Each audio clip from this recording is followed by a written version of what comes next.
भारत कितना लाजवाब है इसका अंदाज़ा हमें भी नहीं है। इतिहास इस बात का सबूत है कि हमारा भारत दुनिया की सबसे पुरानी सभ्यताओं में से एक है। कई समय और कई सदियों पहले हुए कई आविष्कारों की बात करूँ तो भारत का स्थान दुनिया के लिए बहुत मायने रखता है। लेकिन आज के दिन में वेस्टर्न दुनिया की चीज़ों के मोह में हम इतने डूब गए हैं कि हमें पता ही नहीं है हम अपने रोज़मर्रा की ज़िंदगी में ऐसी कई चीज़ें इस्तेमाल करते हैं जिसका आविष्कार हमारे भारत में ही हुआ था। इस वीडियो के ज़रिए आज मैं भारत के 10 दिलचस्प आविष्कारों के बारे में बताऊंगी जिसे सुनकर आप मन ही मन अपने भारतीय होने पर गर्व महसूस करेंगे। फिर देर किस बात की, चलिए शुरू करते हैं।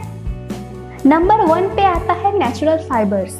दोस्तों, नेचुरल फाइबर जैसे कॉटन, जूट या फिर ऊल, इन सभी का उत्पत्ति भी भारत में ही हुआ था। सिंधु घाटी के निवासियों ने 5000 BC के दौरान कॉटन की खेती की और फिर उसे धागे में बदलकर कपड़े बनाने के लिए इस्तेमाल करते थे। तभी जूट का भी खेती हुआ करता था और तब सिर्फ रस्सी बनाने के लिए काम आता था। है ना गर्व वाली बात? हमारे देश ने ही पूरी दुनिया को कॉटन के कपड़े यूज करने का जरिया दिया। नंबर 2 पे आते हैं बटन्स। बहुत छोटा लेकिन दिन में हमारे बहुत काम आने वाली चीज़ है ये बटन्स। हमारे कपड़ों को जोड़े रखने वाले ये बटन भी हमारे भारत में ही आविष्कार हुआ था। दरअसल करीब 5000 साल पहले मोहेंजोदारो में बटन सी शेल यानी समुद्र के कौड़ियों से बनाया जाता था, लेकिन वो तब आभूषण के लिए इस्तेमाल हुआ करते थे। फिर बाद में उन्हें अलग अलग तरह की आकृति देकर उनमें छोटे छोटे छेद किए गए थे ताकि उनमें धागे का उपयोग करके कपड़ों से जोड़ा जा सके। दुनिया की महंगे से महंगे कपड़े और बड़ी से बड़ी ब्रांड का कपड़ा इसके बिना अधूरा है। नंबर 3 पे आता है चेस। सबसे हाईएस्ट लेवल का इंटेलेक्चुअल गेम चेस भी हमारे भारत का ही इन्वेंशन है।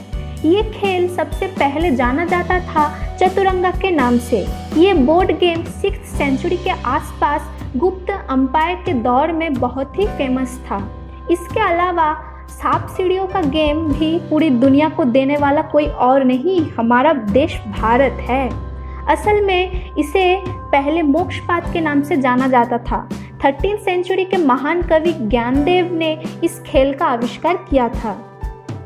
नंबर 4 पे आता है स्केल्स। 1500 BC में सिंधु घाटी के निवासियों ने सबसे पहले स्केल बनाया था। ये स्केल हाथी के दांत से बनाया जाता था जो कि खोदाई के दौरान और विभिन्न आर्किटेक्चर को परफेक्ट एक्यूरेसी के साथ बनाने के लिए इस्तेमाल होता था और आपके लिए इसका इस्तेमाल करना आम बात होगी। ऐसे ही कमाल की चीज़ को पूरी दुनिया को देने वाला कोई और नहीं, हमारा देश भारत है। नंबर 5 पे आता है ज़ीरो। दोस्तों, आज से कई साल पहले मैथ्स में कई नंबर्स हुआ करते थे, लेकिन नथिंग या फिर कुछ भी नहीं को दर्शाने के लिए 5th सेंचुरी में हमारे भारत के मैथ्स जीनियस आर्यभट्टा ने ज़ीरो का आविष्कार किया। और आपको तो पता ही है आज के दिन में ज़ीरो का वैल्यू मैथ्स में बहुत अहम माना जाता है। अगर आपको मैथ्स नहीं पसंद और अगर आपको लगता है कि आपके जीवन में ज़ीरो का कोई वैल्यू नहीं है तो फिर आप गलत समझ रहे हैं, क्योंकि इस ज़ीरो के बिना बाइनरी सिस्टम भी नहीं होता और अगर बाइनरी सिस्टम नहीं होता तो फिर कंप्यूटर्स भी नहीं होते। ज़ीरो भारत की तरफ से पूरी दुनिया के लिए एक वैल्यूएबल गिफ्ट है।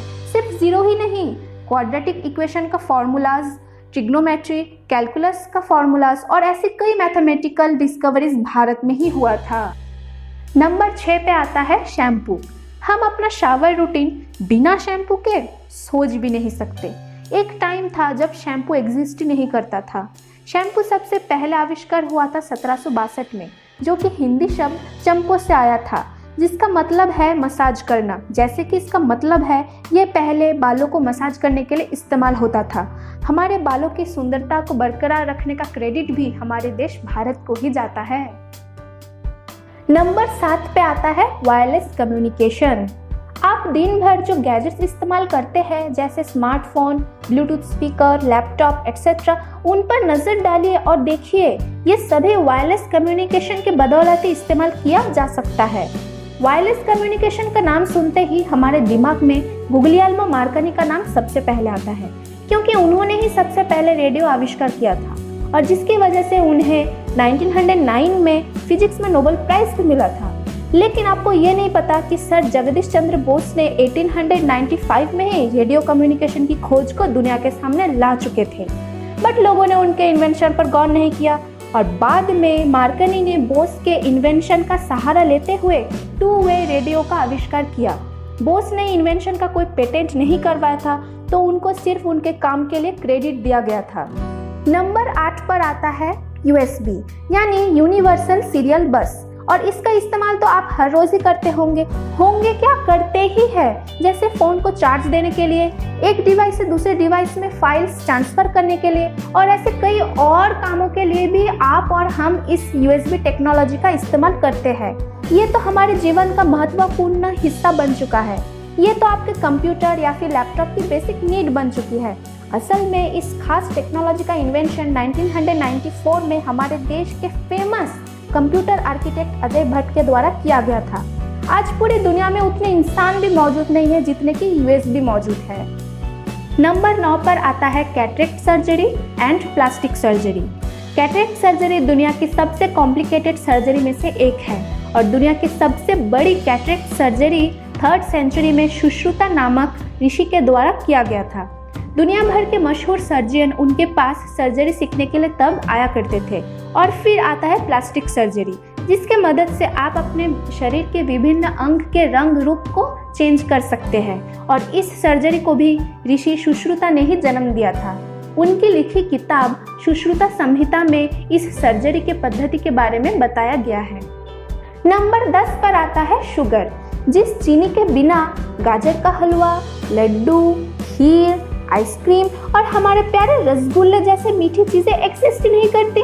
अगर भारत में चीनी का आविष्कार नहीं हुआ होता तो हम भारतवासी ही दुनिया के सबसे पहले लोग थे जिन्होंने शुगर केन यानी गन्ने से चीनी बनाना शुरू किया था।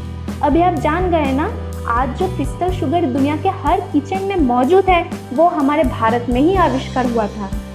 वेस्टर्न देशों ने हमें बहुत कुछ दिया है और हमारे स्टैंडर्ड ऑफ लिविंग को पूरी तरह से बदल दिया है, लेकिन इस वेस्टर्नाइजेशन के दौर में अपने देश की महानता को बिल्कुल भी मत भूलिए। सिर्फ अतीत में ही नहीं, आज भी हिंदुस्तानियों ने हर फील्ड में अपनी बुद्धिमत्ता और काबिलियत का प्रदर्शन करने में कोई कसर नहीं छोड़ी है।